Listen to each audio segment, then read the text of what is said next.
ठीक है। Further morphology of apoptosis. अब ये है कि suppose if you are trying to witness how apoptosis looks like, कि एक जगह पे कहीं पे एपोप्टोसिस इंड्यूस हुई है, प्रोग्राम सेल डेथ इंड्यूस हुई है और आप उसको देखना चाहते हैं तो सेल की अपीयरेंस किस तरह से होगी। सेल श्रिंकेज, कि जो एपोप्टोटिक सेल होगा वो हमेशा श्रिंकेज उसकी हो जाएगी। So if I will post this question in your exam, why cell shrinkage occurs in apoptosis, so what will be your answer? Your answers should be like the shrinkage of cell during apoptosis occurs because, इस वजह से होती है क्योंकि हम क्या करते हैं उसकी जो प्लाज्मा मेम्ब्रेन है उसको डैमेज नहीं कर रहे, हम क्या करें उसके इंटरनल एंजाइम्स को और उसके डीएनए को डैमेज करें। जब हम उसके इंटरनल एंजाइम्स या डीएनए को डैमेज करेंगे तो cells will automatically shrink due to losing its water potential, या साइटोप्लाज्मिक पोटेंशियल उसका जो है वो लॉस हो जाएगा। ठीक है, इस वजह से सेल श्रिंक करेगा। और इसमें सेल की बर्स्टिंग क्यों नहीं होगी? क्योंकि हमने प्लाज्मा मेम्ब्रेन को टारगेट नहीं किया। We just changed the cellular or cytoplasmic potential via denaturing intracellular protein or damaging the DNA. So that was the major reason the morphology of apoptotic cells look like shrinked. Further, chromatin condensation. This is the most characteristic feature of apoptosis. Means if you are going to visualize microscopically apoptotic cells, you will observe that the apoptotic cells contain shrinked or condensed chromatin. क्यों chromatin condense होगा? क्योंकि हमने chromatin या DNA को loss किया था by some artificially set programs. The chromatin aggregates peripherally under the nuclear membrane, right? तो फिर हमने क्या कहा कि the chromatin aggregates, क्योंकि ये जो chromatin है ये न्यूक्लियर मेम्ब्रेन के अंदर ही एग्रीगेट हो जाएगा। जब ये श्रिंक एग्रीगेट होगा तो वो कंडेंस फॉर्म में आपको नजर आएगा, वो वहां पे मींस उसकी डीनेचरेशन हो चुकी होगी, it will not be active, तो कंडेंस फॉर्म में नजर आएगा, right. Further the nucleus itself में ब्रेक अप इनटू फ्रेगमेंट्स, और फिर जब वो कंडेंसेशन होती है ना न्यूक्लियर मटेरियल की, तो आफ्टर कंडेंसेशन के मतलब से मुराद है सख्त हो जाना। जब कंडेंस होगा तो after certain level the condense nucleus will be damaged और बर्स्ट इनटू फ्रेगमेंट्स। ठीक है, तो वो फ्रेगमेंट्स में कन्वर्ट हो जाएगा। अच्छा जी, फर्दर है हम लोगों के पास नेक्स्ट मॉर्फोलॉजी ऑफ एपोप्टोसिस में और कौन कौन सी हमें चेंजेस नजर आएंगी विजिबली, और उसमें है formation of cytoplasmic blebs and apoptotic bodies. Cytoplasmic blebs नजर आएंगे हम लोगों को अब, और एपोप्टोटिक बॉडीज। ब्लेब्स से मतलब है कि छोटी छोटी प्रोजेक्शंस, एल्वोलाई प्रोजेक्शन। साइटोप्लाज्मिक ब्लेब्स से मुराद होती है कि एल्वोलाई काइंड ऑफ प्रोजेक्शन इस तरह से होंगी एल्वोलाई की तरह। ठीक है, और the apoptotic cells first show extensive surface blebbing and then undergoes fragmentation into membrane bound apoptotic bodies composed of cytoplasm and tightly packed organelles with or without nuclear fragment. So let me make it easiest for you to understand कि ऐसे होगा कि जब apoptotic sales को हम देखेंगे तो एक तो हमने कंडेंस्ड न्यूक्लियर मटेरियल उसमें नजर आएगा, ठीक। दूसरा पॉइंट ये है कि साइटोप्लाज्म के अंदर छोटे छोटे फ्रेगमेंट्स बन जाएंगे, क्योंकि cytoplasm is consist at certain cellular organelles. Cytoplasm में बहुत सारी सेलुलर ऑर्गेनेलीज मौजूद हैं। अब वो सेलुलर ऑर्गेनेलीज की अगेंस्ट जब कंडेंसेशन होगी तो वो छोटे छोटे फ्रेगमेंट्स में कन्वर्ट हो जाएगा। So this is known as cytoplasmic blebs. जो साइटोप्लाज्मिक ब्लेब्स है वो actually they are containing cytoplasm and cellular organelles and they are very smaller in size. Phagocytosis of apoptotic cells or cell bodies usually by macrophages. तो फिर ये जो छोटे छोटे cytoplasmic ब्लेब्स हैं या कंडेंस्ड न्यूक्लियर मटेरियल है, इसको क्या किया जाएगा? मैक्रोफेजेस इनगल्फ कर लेंगे, right. I think Younis Khan have a question. जी यूनिस खान, आपको अनम्यूट किया जा रहा है, बताएं। जी यूनिस खान, आपको अनम्यूट कर दिया गया। अपना माइक ऑफ करें, ऑन करें ताकि आपको पता चले और आप बता सकें। Excuse me sir. जी जी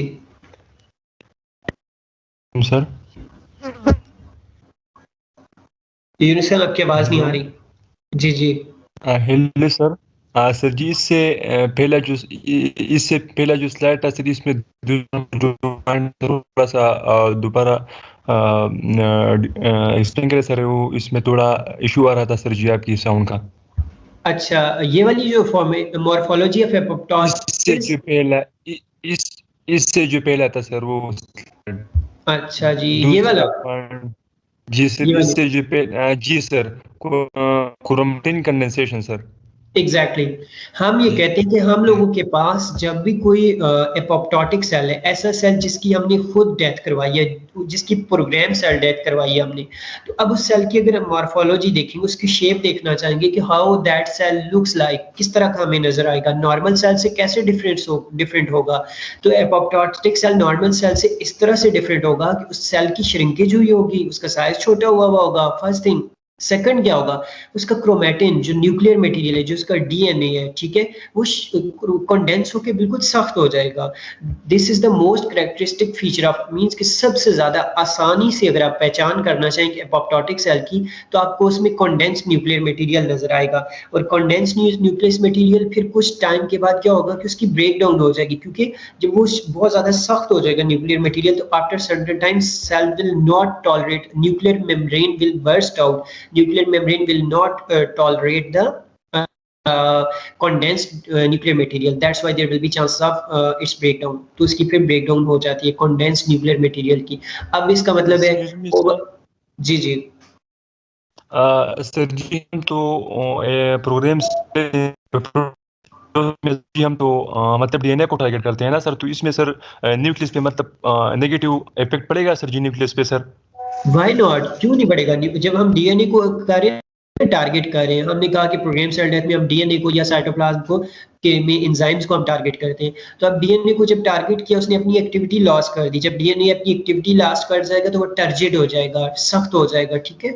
तो बिल्कुल अब वो डीएनए किसी काम का नहीं है, अब वो आगे सेल्स में रेप्लिकेट नहीं हो सकता, उस डीएनए की रेप्लिकेशन अब नहीं होगी, वो कंडेंस हो गया और पीसेस में कन्वर्ट हो जाएगा, ठीक है। Is it okay excuse me sir. जी जी। सर जी ये तो न्यूक्लियस तो कंट्रोल एक यूनिट होता है ना सर जी सेल का, तो फिर सर इसका जो कंट्रोलिंग सेंटर है सर, फिर वो मतलब कौन करेगा, मतलब इस सेल की एक्टिविटी को कौन कंट्रोल करेगा सर जी? देखिए, एपोप्टोटिक सेल की एक्टिविटी तो हम कंट्रोल कोई भी नहीं करेगा। उसके बाद हम कह सकते हैं कि जी माइटोकॉन्ड्रिया कंट्रोल करेगा फॉर सम टाइम, लेकिन माइटोकॉन्ड्रिया भी साइटोप्लाज्मिक बल्ब्स में कन्वर्ट हो जाएगा, क्योंकि सेल के अंदर कोगुलेशन हो चुकी है। तो अब ये सेल की एक्टिविटी कोई भी रेगुलेट नहीं करेगा और सेल की डेथ हो जाएगी, जब सेल का रेगुलेटर ही किल हो गया या रेगुलेटर ही डीनेचर हो गया, तो ठीक है, इस सेल की डेथ हो जाएगी। Excuse me sir. जी जी। सर तो ये फिर जो सेल में होते हैं सर, सेल मेम्ब्रेन में मतलब हमारे पास मुख्तलिफ अलग एंडोप्लाज्मिक रेटिकुलम होते हैं, जो जितने भी पार्ट होते हैं ना सर जी सेल के अंदर, सेल मेम्ब्रेन के अंदर सर, फिर ये तो जी ये भी सर जी फजूल नहीं है, इसका कम फिर क्या है सर? देखो, वो भी एपोप्टोसिस में वो भी डिग्रेड हो चुके हैं, वो भी यहाँ पे देखो ना, मैं वही तो आपको बता रहा था, यहाँ पे स्लाइड में देखो, यहाँ पे मैंने बताया कि the apoptotics sorry formation of cytoplasmic blebs and apoptotic bodies. हमारा काम क्या है कि एक सेल की मेम्ब्रेन को लॉस नहीं करना, हमने एक्सटर्नल मेम्ब्रेन पे जाके टारगेट नहीं करना, ऐसे ड्रग मॉलिक्यूल्स देने हैं जो कि न्यूक्लियस को टारगेट करें जाके, वो किसी न्यूक्लियस को या साइटोप्लाज्मिक ऑर्गेनेलिस को टारगेट करें और वहां पे जाके जो है टर्जिडिटी क्रिएट कर दें, सख्त कर दें उनको, उनको डीनेचर कर दें, एंजाइम्स को जो एंडोप्लाज्मिक रिलेटेड की एक्टिविटी को इनहांस कर दें, गोल्जी बॉडीज की या लाइसोसोमल एंजाइम्स हैं उनको ब्लॉक कर दें, और वहां पे साइटोप्लाज्मिक ब्लेब्स छोटे छोटे फ्रेगमेंट्स बन जाएंगे सेल के अंदर, ठीक है। और सेलुलर मेम्ब्रेन जब उसकी मौजूद रहेगी और सेल में फ्रेगमेंट्स और कंडेंसेशन हो जाएगी, तो सेल में टर्जिडिटी, सेल विल श्रिंक, क्योंकि उसमें क्या साइटोप्लाज्मिक कंटेंट ही जो है वो लॉस हो चुका है, cytoplasm is not actively working. अब सेल की जब सारी ऑर्गेनेलिस भी डिसफंक्शन हो जाएंगी, तो it's mean now cell death will be sure, अब सेल की डेथ प्रॉपर हो चुकी है। जी सर। जी सर वो तो ठीक है, लेकिन सर हमने पहले कहा कि हम डीएनए को मतलब टारगेट करते हैं ना सर, तो फिर हम अभी इधर हमने कहा कि फिर सेल मेम्ब्रेन में जितने भी पार्ट होते हैं सर, वो भी मतलब कोई फंक्शन नहीं होता है फिर इसका, तो फिर सर हम सारे सेल को फिर क्यों नहीं टारगेट कर देते सर, सारे सेल को फिर हम क्यों नहीं अच्छा, देखो टारगेट देखो कर देखो देते सर? देखो देखो, अब जब हम डीएनए को किल करेंगे ना, तो डीएनए सारी बाकी जितनी भी सेलुलर ऑर्गेनेलिज है उनको रेगुलेट कर रहा है। तो डीएनए किल होगा तो बाकी organelles automatically by default dysfunction उनका हो जाएगा। हम सारे सेल को इस वजह से किल नहीं करते कि अगर हम सारे सेल को स्टार्ट में ही किल कर देंगे, फेजेस में किल करते हैं ना, तो उससे कोई उसकी टॉक्सिक इफेक्ट नहीं होगा। अगर हम स्टार्ट में ही सेल को किल कर देंगे, सेल की मेम्ब्रेन डैमेज हो जाएगी, और जो रफ एंडोप्लाज्मिक रेटिकुलम है या माइटोकॉन्ड्रिया है, वो बाकी ऑर्गेनेली सेल को सर्वाइव करने की कोशिश, सेल को जिंदा रखने की कोशिश करेंगी, जिसको हम क्या कहते हैं, रिवर्सिबल सेलुलर इंजरी। लेकिन एपोप्टोसिस या जो नेक्रोसिस है, इट्स इरिवर्सिबल सेलुलर इंजरी। हमने इस तरह से सेल को किल करें ताकि सेल दोबारा रिवर्स ना हो सके, सेल में दोबारा उसकी जिंदा होने के चांसेस ना रहे। समझ आइए? जी सर क्लियर हुआ अभी sir, thank you sir. Welcome जी। अच्छा, आगे है हम लोग बात कर रहे थे मॉर्फोलॉजी ऑफ एपोप्टोटिक सेल्स। तो यहाँ पे एक और पॉइंट आ गया, ये हमने क्लियर कर दिया। आगे है यहाँ पे जी नेक्स्ट, ऑन हिस्टोलॉजिकल एग्जामिनेशन। अब हम बात करते हैं कि टिश्यू लेवल पे एपोप्टोसिस को हम कैसे देखते हैं। आपने क्या करना है कि एक एपोप्टोटिक टिश्यू लेना, ऐसा टिश्यू लेना है छोटा सा piece. Suppose there is a person who is suffering from ear cancer, किसी को कान का कैंसर होता है, ईयर कैंसर है। आपने वहां से उसकी बायोप्सी ली उस टिश्यू की, ठीक है, और उस टिश्यू की बायोप्सी लेने के बाद आपने क्या करना है, उसको माइक्रोटोमी कट करने और फिर उसकी स्टेनिंग करनी है। स्लाइड बनाने के बाद स्टेनिंग करनी है, हेमाटोक्सिलिन और एओसिन स्टेन यूज करेंगे। अब हमने क्या करना है, उसके जो टिश्यू है, उसके जो क्लस्टर ऑफ सेल्स हैं, एक टिश्यू में बहुत सारे सेल्स होते हैं। अब हमने उन सेल्स को जब माइक्रोस्कोप के अंदर देखना है तो हमें किस तरह से नजर आएंगे। तो apoptotic cells appear as round और Oval.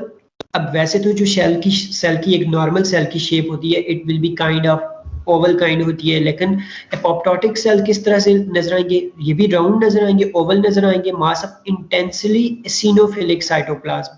एसिनोफिलिक cytoplasm with dense nuclear chromatin fragments, कि उसी तरह से बहुत सारे एसिनोफिल सेल्स मौजूद हैं जो कि डब्ल्यूबीसीज की टाइप है। क्यों एसिनोफिल्स मौजूद हैं? क्योंकि एसिनोफिल का काम था कि उसकी सेवेरिटी को, जो वहाँ पे इन्फ्लेमेशन है उसकी सेवेरिटी को कम किया जाए। जब हमने किसी सेल को किल किया तो उसके रिस्पॉन्स में इन्फ्लेमेशन इंड्यूस होता है। एसिनोफिल सेल्स इस वजह से मौजूद थे उस टिश्यू में, क्योंकि वो आए थे और उस टिश्यू में जो इन्फ्लेमेशन उसकी इंटेंसिटी को कम करने के लिए। तो इस वजह से हमें एसिनोफिल सेल्स भी नजर आएंगे, और साथ में न्यूक्लियर क्रोमैटिन फ्रेगमेंट्स के जो डीएनए है उसके फ्रेगमेंट्स भी नजर आएंगे, कि एक एपोप्टोटिक सेल है उसमें डीएनए की फ्रेगमेंटेशन होती है। And there was no inflammation, वहां पे कोई भी मतलब इन्फ्लेमेशन नहीं था, कोई रिस्पॉन्स नहीं था। क्यों? क्योंकि हमने सेल की मेम्ब्रेन को किल नहीं किया और सेल से कोई भी सेलुलर कंटेंट रिलीज नहीं हुआ, बल्कि वो सेल के अंदर ही उसको डैमेज किया गया सेल के अंदर ही, और इस तरह से डैमेज किया कि दैट शुड बिकम हार्ड, कि वो हार्ड हो जाए वहां पे ही और सेल से बाहर ना आए। ठीक है, दैट्स वाई, क्योंकि जब तक सेलुलर कंटेंट सेल से बाहर नहीं आएगा, सेल से हिस्टामिन नहीं रिलीज होगा, तब तक हम कहते हैं कि वहां पे इन्फ्लेमेशन शो नहीं होगा। ठीक है, so that's why we can say in apoptotic cells there will be no inflammation, because this is an ideal situation. हमारा तो पर्पज ही ये होगा कि हम एपोप्टोसिस को इंड्यूस करें और वहाँ पे इन्फ्लेमेशन ना हो, क्योंकि इन्फ्लेमेशन होगा तो फिर वहाँ पे बॉडी बहुत सारा रिस्पॉन्स शो करेगी और डिजीज कोई भी अपीयर हो सकती है। So that's why apoptosis is produced in such a way that the disease severity should be reduced. Like cancer है, अब हम कैंसर सेल को किल करना चाह रहे हैं, तो हम कैंसर सेल को इस तरह से किल करेंगे कि वहाँ पे और ज्यादा डिजीज की इंटेंसिटी, की उस इन्फ्लेमेशन से मतलब है स्वेलिंग, पेन। मिसाल के तौर पे कैंसरस इंडिविजुअल है, आपने क्या करना है, उसके कैंसर सेल्स को किल करने, रिमूव करने। जब आप कैंसर सेल्स को रिमूव करें और उस इंडिविजुअल बंदे को पेन ज्यादा होना शुरू हो जाए, तो इसका मतलब है that process is not good. इस तरह की एपोप्टोसिस का तो कोई फायदा नहीं हुआ कि उसको बहुत ज्यादा पेन हो रहा है। तो आपने इस तरह से एपोप्टोसिस इंड्यूस करनी है, इस तरह से सेल्स को रिमूव करना है या किल करना है ताकि वहां पे इन्फ्लेमेशन ना हो। So that's why we can say once we are going to observe the morphology of apoptotic cells, then we will be able to see dense chromatin fragments based oval cells. ठीक है, oval। कोई question है? Excuse me sir. जी जी जी जी बताएं यूनिस खान। आपको unmute कर दिया गया यूनिस खान, अच्छा, समीर तनोली हैज क्वेश्चन। जी जी समीर, आपको भी अनम्यूट कर दिया गया है। ये सर जी मैं कह रहा हूँ कि मतलब कैंसर्स के दौरान में, ट्रीटमेंट के दौरान में सर, हम पहले डॉक्टर जो है ना वो पेशेंट को मतलब मेडिसिन प्रोवाइड कर देते हैं ना सर जी, सर्जरी से पहले। जी जी तो सर हम तो सर्जरी के दौरान में सर हमने तो पहले कि हम कैंसर सेल की एपोप्टोसिस जो करते हैं सर, तो हम इसकी सेल को, डीएनए को सर जी टारगेट करते हैं ना सर। जी जी तो सर इस जब भी सर्जरी से पहले सर ये डॉक्टर जो प्रोवाइड कर देता है मेडिसिन सर जी पेशेंट को, सर इस जी मेडिसिन में भी सर जी इस तरह चीज़ इस्तेमाल, केमिकल इस्तेमाल हुई है जो वो भी डीएनए को सर जी टारगेट कर देता है सर। एग्जैक्टली, क्यूनोलोन्स जो ड्रग होती है ना, क्यूनोलोन्स वगैरह एडमिनिस्टर की जाती हैं। इसी वजह से तो जो होती है ना कीमोथेरापी, आपने देखा होगा कीमोथेरापी से लोगों के बाल गिर जाते हैं, कीमोथेरापी से बहुत सारे डेंजरस इफेक्ट, उनकी स्किन आपको झुर्रियां पड़ जाती हैं, उनकी स्किन पे श्रिंकेज नजर आएगी उनकी स्किन पे। ऐसे ही है ना, देखा है कभी कीमोथेरापी का पेशेंट? जी सर। तो वो इसकी यही वजह होती है, क्योंकि हम क्या कर रहे होते हैं कि जो एपोप्टोटिक सेल्स है ना, प्रोग्राम कैंसर सेल्स हैं, उनको इस तरह से डिग्रेड, ऐसी ड्रग्स दी जाती हैं कि वो उसकी कैंसर सेल्स को बिल्कुल जाके उनकी मेम्ब्रेन वगैरह क्लियर नहीं करेंगे, उनके एंजाइम्स को डिस्टर्ब करेंगी, और इंटरनल जो सेल का कंटेंट है तो न्यूक्लियर फ्रेगमेंटेशन करेंगी, ताकि जो सेल से जो मेडिएटर्स हैं वो रिलीज ना हो। और उस मेडिएटर्स क्योंकि रिलीज हुए तो वहाँ पे बहुत सारा इन्फेक्शन हो सकता है। इन्फेक्शन को कम करने के लिए एपोप्टोसिस, इस तरह से ऐसी ड्रग्स दी जाती हैं ताकि जो सेलुलर कंटेंट है वो वहाँ पे ही सॉलिडिफाई हो जाए, सिंपल अगर समझाऊं तो। ठीक है सर। जी जी सर जी इधर एक पेशेंट था सर, वो इसका लीवर का कैंसर था सर जी। जी इसके लिए सर जी डॉक्टर एक ऐसा इंजेक्शन प्रोवाइड कर देता था सर, वो जो छोटा स्नेक होता है ना सर, इसकी पोजन से सर जी ले रहा था वो इंजेक्शन। सर इस इंजेक्शन में सर जी वो कौन सा चीज़ सर जी इसकी स्नेक की पोजन में सर जी वो कौन सी केमिकल मौजूद होती है सर जो इसके ट्रीटमेंट के लिए इस्तेमाल होते हैं सर जी? Cellular liver cancer shrinkage. था सर जी इसका। देखो देखो, सेल की जो श्रिंकेज है ना, अब बहुत सारे केमिकल सब्सटेंसेस हैं। अब सेल की जो श्रिंकेज है ना बेसिकली, तो आप जो साल्ट बेस्ड जितने भी मतलब साल्ट बेस्ड कंटेंट यूज किए जाते हैं, साल्ट्स यूज किए जाते हैं, हाइड्रोनिक साल्ट्स यूज किए जाते हैं। उन हाइड्रोनिक या अल्मीनियम बेस्ड साल्ट्स का मकसद ये होता है कि सेल के अंदर जाके उनकी जो है ना पीएच चेंज कर देना, क्योंकि आपको पता है कि डीएनए एक आइडियल पीएच पे काम करता है, और इसी एसिडिक, क्योंकि डीएनए क्या है हम लोगों के पास एसिडिक, प्रॉपर डीएनए अपनी पीएच पे काम करेगा, प्रोटीन कुछ एसिडिक्स होंगी कुछ बेसिक्स होंगी। तो बेसिक बेसिक पीएच में काम करेंगी, और एसिडिक प्रोटीन जो है एसिडिक पीएच पे काम करेंगी। तो वहां पे आप साल्ट्स जब चाहे वो किसी प्लांट सोर्स से आप ले रहे हैं, चाहे किसी एनिमल सोर्स से ले रहे हैं, तो अगर आप वो ड्रग मॉलिक्यूल या इंजेक्शन जो आप बात कर रहे हो, वो अगर किसी एसिडिक है या बेसिक है, उसके अकॉर्डिंग ही वो डीएनए को जाके करेगा, डीएनए को वहां पे डीनेचर कर देगा। ठीक है, और वैसे जो डीएनए के पीएच की रेंज होती है वो 5 to 9 होती है, तो ये समटाइम्स हम इसको बेसिक की रेंज में ही कह सकते हैं। ठीक है, और 5 to 9 की रेंज में डीएनए की पीएच होती है हम लोगों के पास। अब उसको डिस्टर्ब करने के लिए अगर आप एसिडिक ड्रग मॉलिक्यूल यूज करें या बेसिक यूज करें, दोनों इक्वली इफेक्ट करें, क्योंकि डीएनए की बेसिसिटी ज्यादा बढ़ जाएगी, तब भी डीएनए डैमेज हो जाएगा, वो डीनेचर हो जाएगा, इनएक्टिवेट हो जाएगा। अगर डीएनए की पीएच कम हो जाती है, एसिडिक हो जाएगी, तब भी वो डीनेचर या डीएक्टिवेट हो जाएगा। अच्छा सर। जी जी जी सर एक तो हम अगर इसके नेगेटिव इस स्नेक की पोजिंग की नेगेटिविटी की तरफ देखते सर, तो एक तरफ वो तो नुकसानदेह होते हैं ना सर जी, मतलब सब इंसानों के लिए, क्योंकि जी सम टाइम वो डेथ भी काज कर देता है ना सर। जी और सर और हम मतलब ये जो ट्यूमर या कैंसर ट्यूमर होता है ना सर, इसकी ट्रीटमेंट के लिए भी इस्तेमाल कर देते हैं सर। तो सर इसकी प्योरिटी के लिए सर जी वो कौन सा मेथड यूज करते हैं कि इसकी इसकी जो नेगेटिविटी है सर जी इंसानों के लिए, कि वो देखो देखो, मतलब मैं रिमूव समझ करे गया हूँ। इसको? देखो, आपका क्वेश्चन ये ना कि स्नेक की बात, सांप की बात कर रहे हो ना आप? जी सर, जी सर। अच्छा देखो, स्नैक का जो विनोम होता है उसमें तो न्यूक्लियोसाइडेज एंजाइम्स होते हैं, न्यूक्लियोसाइडेज उनका काम ये होता है कि न्यूक्लियस को या रिस्ट्रिक्शन एंडोन्यूक्लियसेज होती हैं कि न्यूक्लियस की सर। एक्टिविटी को इनहिबिट करना, उसकी रेप्लिकेशन सर को। जी जी ये जो एंजाइम होते हैं सर, ये पोजन में मौजूद होता है या सर ऑनली बस स्किन में, बस any part of the body skin में स्नेक में मौजूद होता है सर जी? नहीं, स्किन की स्नेक की पूरी बॉडी में तो मौजूद नहीं होते, सिर्फ उसका जो पॉइजन है उसमें ये एंजाइम मौजूद है। जी सर, इस जिसको एंजाइम का नाम सर जी दोबारा ले लो, मैं लिखता हूँ अपने पास सर। न्यूक्लियोसाइडेज। न्यूक्लियोसाइडेज। जी जी, न्यूक्लियोसाइडेज है एंजाइम मौजूद होते हैं। Okay sir, thank you sir, लिख दिया मैंने। वेलकम जी। अच्छा, बात कर रहे थे यहाँ पे हम किधर की, और किसी का क्वेश्चन है? बोला रिकॉर्ड्स है, माशाल्लाह जी, ये कौन है जी? बोला रिकॉर्ड्स। अच्छा जी, जी बोला साहब, आप बताएं जी, आपका नाम पता नहीं क्या है, लीव भी कर रहे हो आप? आपका कोई क्वेश्चन था? अच्छा जी, बोला रिकॉर्ड्स लीव लेफ्ट अस जी, he was just came here for fun. अच्छा, फर्दर अच्छा स्टूडेंट्स, ये हमने बात की एपोप्टोटिक सेल्स की मॉर्फोलॉजी की, तो मैं जस्ट समरी बताऊंगा यहाँ पे, जो हमने अभी पढ़ा उसकी समरी की बात करेंगे। अच्छा, आज हमने वैसे डिस्कस किया जो उसमें, पहले हमने बात की एपोप्टोसिस की कि एपोप्टोसिस है क्या, फिर हमने बात की apoptosis is actually a program cell death, फिर हमने एपोप्टोसिस की काजेस की बात की कि एपोप्टोसिस की कौन-कौन सी काजेस हो सकती हैं। Apoptosis could be induced artificially, it could be induced chemically, it could be induced genetically, के कुछ जीन्स में भी अगर आप चेंजेस लाएं तो एपोप्टोसिस भी लॉन्ग टर्म तक होती है।